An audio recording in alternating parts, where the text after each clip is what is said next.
Bonjour à tous, c'est Sébastien Richard, l'investisseur drômois. Aujourd'hui dans cette vidéo, nous allons voir comment se faire payer ses mensualités de prêt. Avant de commencer cette vidéo, n'hésitez pas à vous abonner à ma chaîne YouTube. Ça vous permettra d'être au courant à chaque fois que je mettrai de nouvelles vidéos en ligne, et en plus de ça, c'est toujours assez encourageant. Donc pour ça, par avance, merci. N'hésitez pas aussi à cliquer sur le lien qui va apparaître en haut à droite de cette vidéo pour aller chercher votre cadeau de bienvenue. Comment se faire payer ses mensualités de prêt? En première partie, je vais vous présenter des cas qui ne permettent pas de se faire payer ses mensualités de prêt. Et en seconde partie, je vous présenterai ma méthode que j'utilise depuis 2014 pour me faire payer mes mensualités de prêt. Deux cas que je vais vous présenter qui ne permettent pas de se faire payer ses mensualités de prêt. On a le cas pour la plupart du temps, de la résidence principale.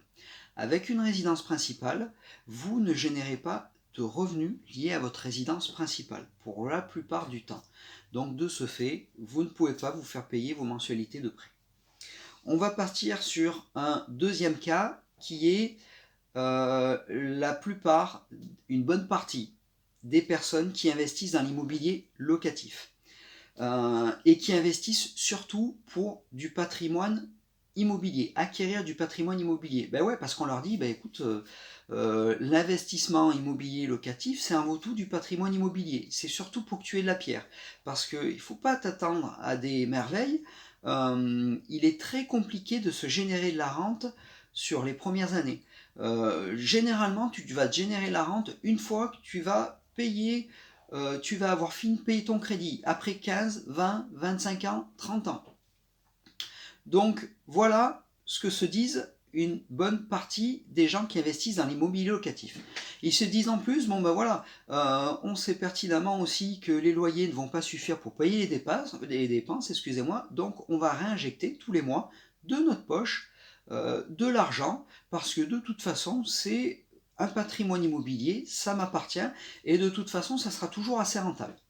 Ces personnes-là aussi, ce qu'elles font généralement, c'est quand elles achètent leurs biens, plutôt que de faire de gros travaux de rénovation pour ne pas être embêtées sur les années à venir, voire sur les décennies à venir, et d'entretenir petit à petit leurs biens immobiliers locatifs, et ben elles font que des petits rafraîchissements au début, elles se disent bon ben voilà, après on verra ce qui se passe sur les 15, 20, 25 ans, 30 ans, après que j'aurai fini de payer le crédit.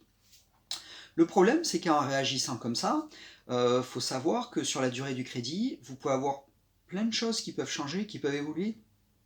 Les lois, la fiscalité, le marché de l'immobilier.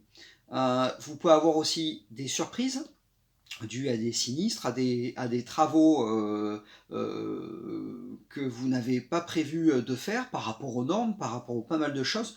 Donc vous pouvez avoir de grosses surprises. Et vous pouvez encore réinjecter de l'argent.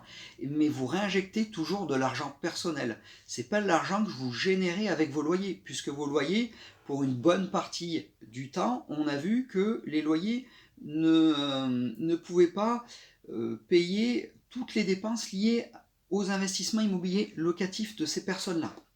Donc voilà. Donc ça c'est le problème.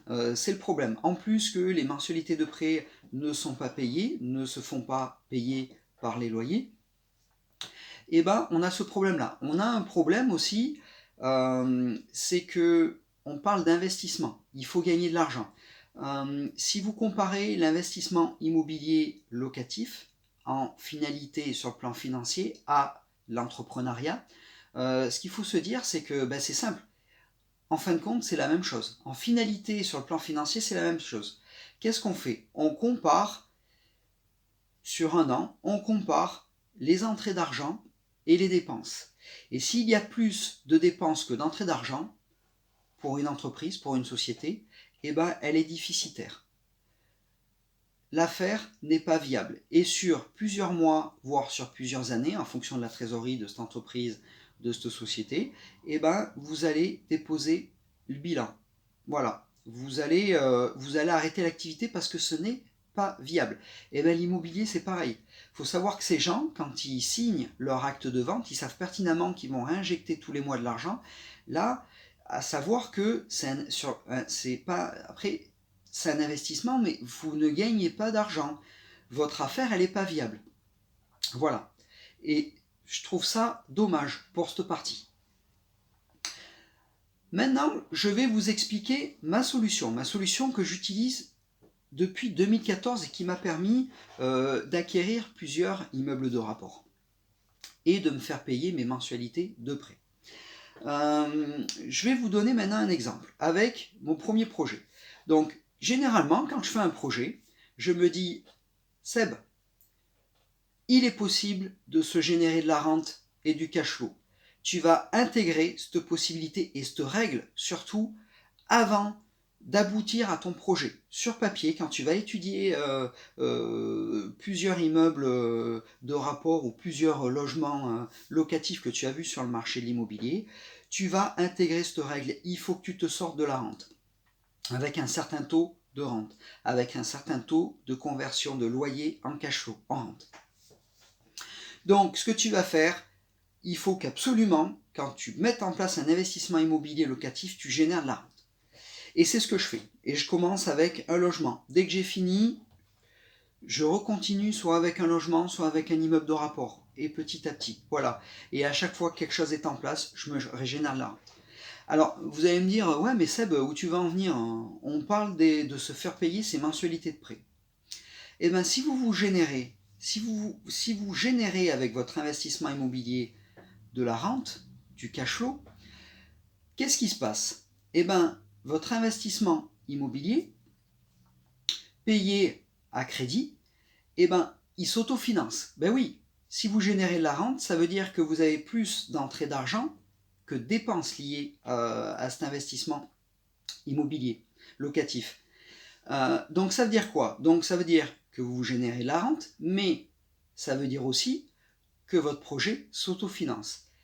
Qu'est-ce que ça veut dire? Si votre projet s'autofinance, ça veut dire que vos mensualités de prêt sont payées par les loyers. Et qui c'est qui paye les loyers? C'est les locataires. Donc, mes mensualités de prêt sont payées, pas par moi, mais par mes locataires. Voilà. Ça, c'est très important de le comprendre. Et en plus de ça, quand vous générez de la rente, en plus de se faire payer ces mensualités des prêts, quand vous générez de la rente du cash flow, c'est Louis, le cochon de tirelire, qui est content.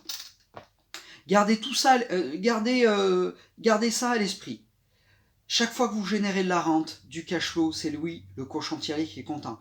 À chaque fois que vous générez de la rente, vous créez de la trésorerie, vous créez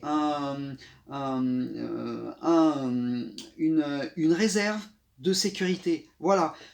Si sur la durée du crédit, je ne sais pas moi, vous avez des travaux, vous avez un problème, vous avez quelque chose, vous devez changer de fiscalité, vous avez des frais, vous n'avez pas besoin de le sortir de votre poche. Ça sera la rente qui va vous payer ça, voilà. Et c'est totalement différent. Vous payez plus comme sur le deuxième cas des mensualités de prêt non payées. On a vu ce cas-là où les personnes tous les mois en partie, ces gens-là pouvaient arriver à payer tous les mois de leur poche pour payer les dépenses. Et bien là, on n'est plus dans ce cas de figure-là. Là, on est sur un véritable investissement immobilier locatif qui rapporte de l'argent. Il faut s'enlever de son état d'esprit ces fausses croyances de se dire, bon ben voilà, de toute façon, investir dans l'immobilier locatif, il n'est pas possible de se générer de la rente dès le premier locataire mis en place, dès le premier loyer perçu. Ce n'est pas vrai, ce n'est pas vrai. Il faut enlever ces fausses croyances de votre état d'esprit. Voilà, ce n'est pas possible. Il y a plusieurs personnes comme moi, on est beaucoup dans le monde à faire ça, à se générer de la rente sur des investissements. Et moi, je vous parle de choses, j'achète tout à crédit sans apport personnel. Donc voilà, et je fais ça depuis 6-7 ans maintenant avec la même banque. Donc il faut s'enlever tout ça de l'esprit. Voilà. Il est possible de se faire payer ses mensualités de prêt via le locataire avec les loyers. Il est possible de se générer de la rente. Voilà. Il suffit juste de se former. Voilà. C'est le plus important, de se former, de passer à l'action. Il ne faut pas faire n'importe quoi, mais voilà, il faut se former. Voilà. C'est pour ça que j'ai créé des formations qui vous permettent de mettre en place des investissements immobiliers locatifs de A à Z en choisissant votre fiscalité. Je vous ai mis le lien en bas dans la description de cette vidéo pour que vous puissiez aller voir mon catalogue de formation. Voilà. Mais c'est important. Formez-vous. N'écoutez pas les gens vous dire, d'autres personnes qui ont de l'immobilier locatif vous dire ah mais de toute façon non non t'investis avant tout dans du patrimoine immobilier, la rente il faut que tu l'oublies au début. Non, ne croyez pas ces gens-là. Je suis la preuve vivante, il y a plein d'investisseurs comme ça de partout qui utilisent la même méthode que moi, donc voilà, avant tout se former. Voilà. J'espère que cette vidéo aura été intéressante pour vous. Moi je vous dis à bientôt pour une prochaine vidéo et surtout, croyez en vous et croyez en vos projets. Bye bye!